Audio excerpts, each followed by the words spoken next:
নমস্কার। সুন্দর পরিবেশ, এই পরিবেশে আসছি।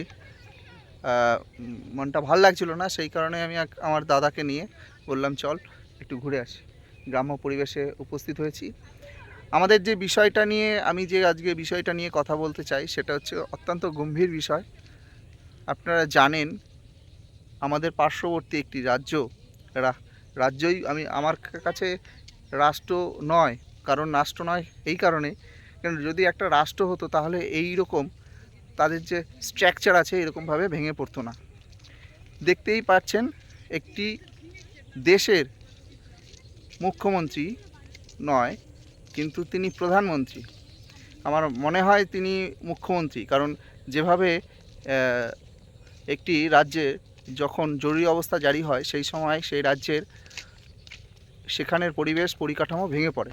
ঠিক তেমনই আমরা দেখেছি বাংলাদেশের বর্তমানে আজ তার সরকার ভেঙে পড়েছে এবং তিনি পদত্যাগপত্র জমা দেওয়ার পরেই তিনি দেশ ছেড়ে পালিয়েছেন।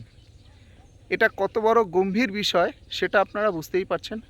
1972 সালে ঠিক আমরা দেখেছি যে বাংলাদেশে যে রাজাকার, যেটা কিনা হিন্দুদের উপর অত্যাচার করেছিল, সেই হিন্দুদের উপর অত্যাচারের ফলে প্রচুর হিন্দুদেরকে জবাই করেছিল, কেটে নদীর জলে ভাসিয়ে দিয়েছিল। অনেক ইতিহাস আছে এবং তারা পালিয়ে এসেছিল প্রচুর হিন্দুরা। আজ সেই জায়গায়, সেই পরিস্থিতিতে বর্তমানে যে অবস্থা, সেখানে অত্যন্ত ভয়াবহ সিচুয়েশন। আমি জানি না এর পরবর্তী সময় সনাতনী সংখ্যালঘু যে হিন্দু সম্প্রদায় আছে তাদের উপর কি হতে চলেছে, এই বিষয়ের উপর আমাদের নজর থাকবে।